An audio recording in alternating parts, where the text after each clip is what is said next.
Jean-Michel Blanquer, le ministre de l'Éducation, empêtré, vous le savez peut-être, dans ce que certains appellent l'Ibiza Gate et qui a été parodié hier soir devant le ministère de l'Éducation. Oui, regardez ces images, on y voit des Français en maillot de bain en train de danser, de se tartiner de crème solaire sur Vamos à la Playa, Luna. Action militante, évidemment, à la veille d'une nouvelle mobilisation des enseignants pour dénoncer la gestion de la crise dans les écoles.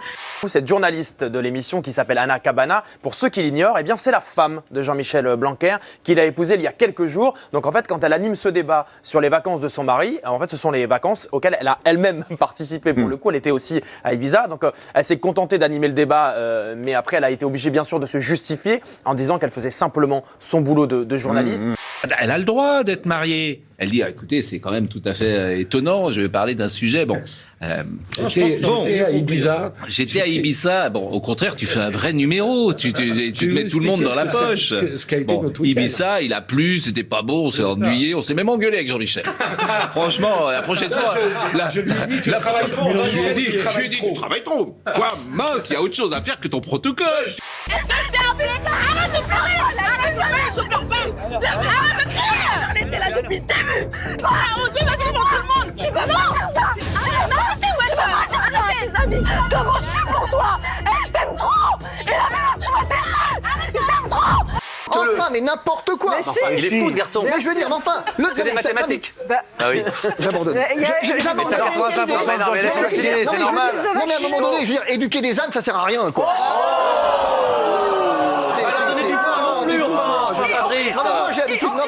J'ai l'habitude de bosser des jeux. Revue de presse avec la sortie demain du nouveau numéro de l'excellent magazine Society qui propose en une ce dossier. Sommes-nous de plus en plus cons? Début de réponse qui se trouve peut-être sur le site Slate qui relate cette histoire. Afin de remédier à ces problèmes d'érection, un Américain de 45 ans s'est injecté de la mousse isolante dans le pénis. Comment ça? Ne faites pas ça chez vous. Sinon, cette semaine, on a repéré des petites phrases qu'on entend que chez les influenceurs, genre ça. Je me trouve jolie quand je pleure, ça me fait gonfler les injections, autant que j'en tire un truc positif. Voilà. Sinon, tu sais que t'es influenceur quand tu vas au resto et que tu te dis ça. On n'a même pas fait de souris, on est déjà en train de manger. Ouais. Y a-t-il un autre passager dans l'avion? C'est la question que s'est posée cet étudiant britannique lors d'un vol Londres-Orlando en Floride. Après une confirmation du chef de cabine qu'il était bien seul à bord de l'avion de ligne, le jeune homme de 20 ans a partagé son expérience sur TikTok. Sieste allongée, collation à volonté. La classe affaires lui a tout de même été refusée. Finir une journée complexe, se détendre le cortex, travailler ensemble ses réflexes ou repenser à son ex. À chacun son moment de réconfort Castex. Couette et oreiller Castex, l'art de dormir au naturel. Ce beau souvenir de voyage cache une réalité ubuesque, celle des vols quasi à vide, récurrents en cette période de pandémie pour les compagnies aériennes, obligées de faire tourner leurs avions afin de conserver leur créneau. J'aimerais me faire enfermer un soir dans le musée du Louvre. Dès qu'on leur dit j'aimerais me faire enfermer quelque part, tout le monde n'est pas Tomaso, sachez-le. Oh my god, mais elle a encore des harnais! Mais ceux-là, elle les met sur les cuisses! On dirait une paupiette. Oui, j'aime bien. C'est moi, voilà. La particularité de mon collant, c'est qu'en fait, il est ultra résistible. Voilà, c'est dommage parce que moi j'avais bien envie de l'acheter ce collant. Il est plutôt beau, il a l'air bien résistant, mais elle a vraiment insisté. Ils sont ultra résistibles et il est vraiment ultra résistible. Donc voilà, il est vraiment ultra résistible. Vraiment, il est beaucoup plus résistible que tous les collants que vous allez trouver. Je crois que c'est Givenchy qui disait que le secret de l'élégance, c'est d'avoir l'air de soi-même. Ça me plaît bien comme définition. L'acteur Gaspard Ulliel nous a quittés hier dans un tragique accident de ski, laissant derrière lui un enfant de 6 ans et une compagne. Et à cette occasion, l'hebdomadaire Charlie Hebdo a publié un nouveau numéro aujourd'hui, avec comme une des caricatures de Gaspard Ulliel, des dessins plus que choquants en légende. Et ils annoncent les prochains films de Gaspard Ulliel. Alors regardez, est-ce que vous trouvez ça irrespectueux ?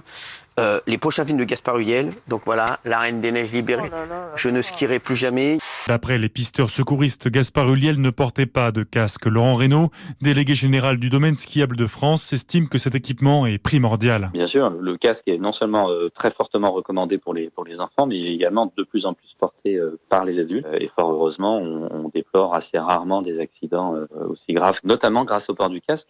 In freeze thaw, we see this. Water main breaks.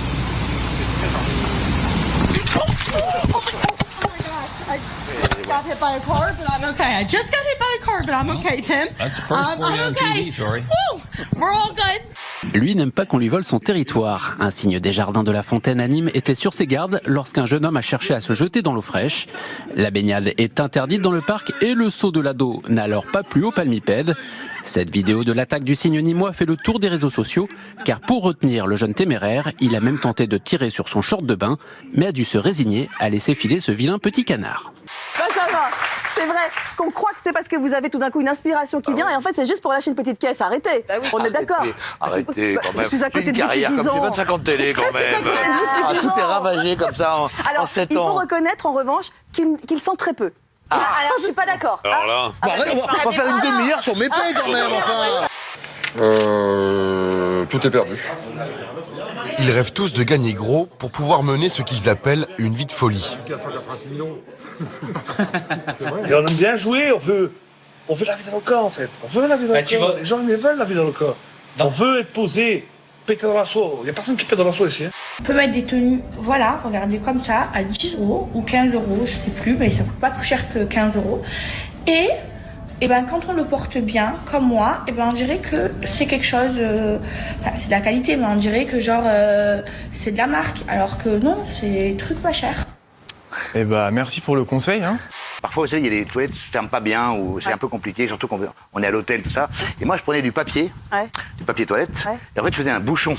Un bouchon où? Un bouchon où? Enfin, bah oui, enfin, parce qu'en fait, c'est la vibration des fesses qui fait qu'il y a du bruit. Non, mais vraiment. Donc... ça en est trop, madame. Il faut que ça s'arrête. Après, il va dire que c'est nous qui détériorons son image. Le gars, il la détériore tout seul.